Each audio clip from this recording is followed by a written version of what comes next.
Olá, estudante! Turismo cultural compreende as atividades turísticas relacionadas à vivência do conjunto de elementos significativos do patrimônio histórico e cultural e dos eventos culturais, valorizando e promovendo os bens materiais e imateriais da cultura. A definição de turismo cultural está relacionada à motivação do turista, especificamente a de vivenciar o patrimônio histórico e cultural e determinados eventos culturais, de modo a experimentá-los e preservar a sua integridade. Podemos considerar patrimônio histórico e cultural os bens de natureza material e imaterial que expressam ou revelam a memória e a identidade das populações e comunidades. Os eventos culturais englobam as manifestações temporárias, enquadradas ou não na definição de patrimônio. Agora falaremos um pouco a respeito de alguns tipos de turismo que estão intimamente ligados ao turismo cultural. São eles: o turismo cívico, que ocorre em função de deslocamento motivados pelo conhecimento de monumentos, fatos, observação ou participação em eventos cívicos que representem a situação presente ou a memória política e histórica de determinados locais. O turismo religioso configura-se pelas atividades turísticas decorrentes da busca espiritual e da prática religiosa em espaços e eventos relacionados às religiões institucionalizadas. O turismo místico e esotérico, que caracterizam-se pelas atividades turísticas decorrentes da busca da espiritualidade e do autoconhecimento em práticas, crenças, rituais considerados alternativos. E o turismo étnico constitui-se de atividades turísticas envolvendo a vivência de experiências autênticas e o contato direto com os modos de vida e a identidade de grupos étnicos. Além desses tipos de turismo, que de certa forma estão intimamente ligados ao turismo cultural, pedimos a sua atenção, aluno, a respeito dos dois tipos de turistas que praticam o turismo cultural. Entre eles podemos identificar o turista que tem interesse específico na cultura, isto é, desejam aprofundar-se na compreensão das culturas visitadas e se deslocam especialmente para esse fim. Já o outro tipo tem um interesse ocasional na cultura, ou seja, possui outra motivação que os atrai ao destino, relacionando-se com a cultura apenas como uma opção de lazer. Falando ainda em envolvimento com o turismo cultural, destacamos agora a comunidade local. A importância da comunidade local no processo de organização do turismo cultural. Ela tem papel fundamental, principalmente na revelação de aspectos ainda não registrados, ou que não constituem na história oficial. A vivência das comunidades, ao ser valorizada pelo turismo, enriquece a experiência do turista, reforça o sentimento de pertencer ao local. Por isso, podemos dizer que os moradores mais antigos da região são detentores de um amplo leque de informações sobre a história, a memória, os personagens e fatos do cotidiano local, nem sempre visíveis e conhecidos do senso comum. Já para a preservação do patrimônio, contamos com o processo de tombamento. Para isso, existem aspectos legais que tratam-se de dispositivos que orientam as ações, estruturam procedimentos e ordenam o território, considerando os anseios e as necessidades da população brasileira.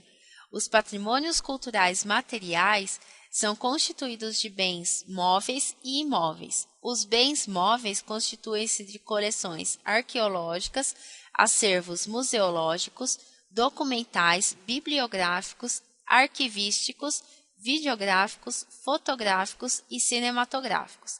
Já os bens imateriais constituem-se de núcleos urbanos, sítios arqueológicos e paisagísticos e bens individuais, como o estudo nesta unidade. Agora vamos falar um pouco sobre o processo de tombamento destes patrimônios. O tombamento configura-se um ato administrativo realizado pelo poder público com o objetivo de preservar, por intermédio de aplicação da legislação específica, bens de valor histórico, cultural, arquitetônico, ambiental e também de valor afetivo para a população, impedindo que venham a ser destruídos ou descaracterizados.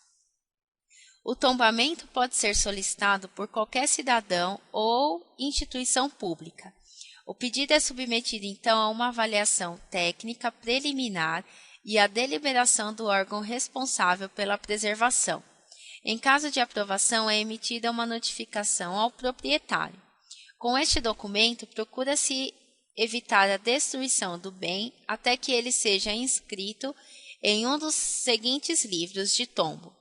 O primeiro é livro de arqueológico, etnográfico e paisagístico, que são registrados os bens pertencentes às categorias de arte arqueológica, etnográfica, ameríndia e popular, movimentos naturais, sítios e paisagens.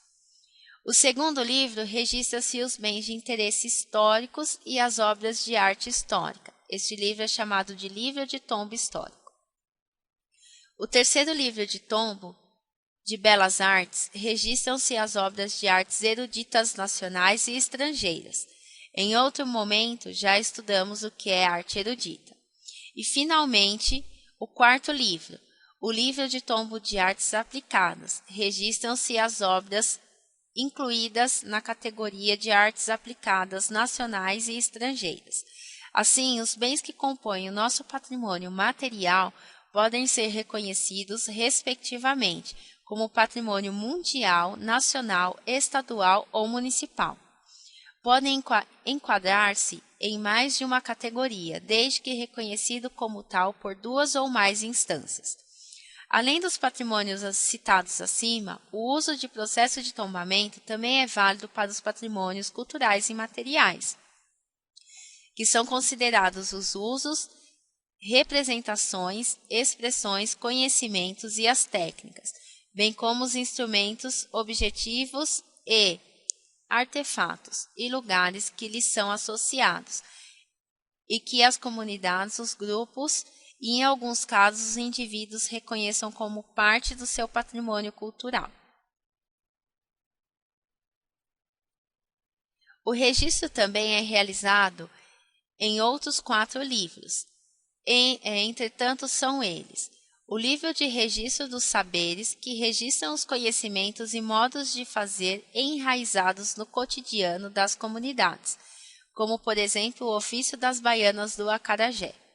O livro dos registros das celebrações, que registram os rituais e festas que marcam a vivência coletiva do trabalho, da religiosidade, do entretenimento e de outras práticas da vida social, como podemos citar o Círio de Nossa Senhora de Nazaré, que acontece em Belém do Pará. O terceiro livro é o livro de registro das formas de expressão, que registram as manifestações literárias, musicais, plásticas, cênicas e lúdicas, como, por exemplo, o famoso frevo, dança típica pernambucana, e, por último, o livro de registro dos lugares, que registram mercados, feiras, santuários, praças e demais espaços onde se concentram e se reproduzem práticas culturais coletivas. E podemos citar como exemplo a Feira de Caruaru, também no estado de Pernambuco. Enfim, esses são os procedimentos necessários para a preservação dos patrimônios, levando em consideração que o envolvimento das comunidades do turismo cultural de suas localidades é uma das ações básicas para o desenvolvimento do mesmo, uma vez que é necessário conhecer e valorizar o seu patrimônio. Bom, por enquanto ficamos por aqui. Aproveite para estudar um pouco mais no material referencial desta aula. Bons estudos a todos!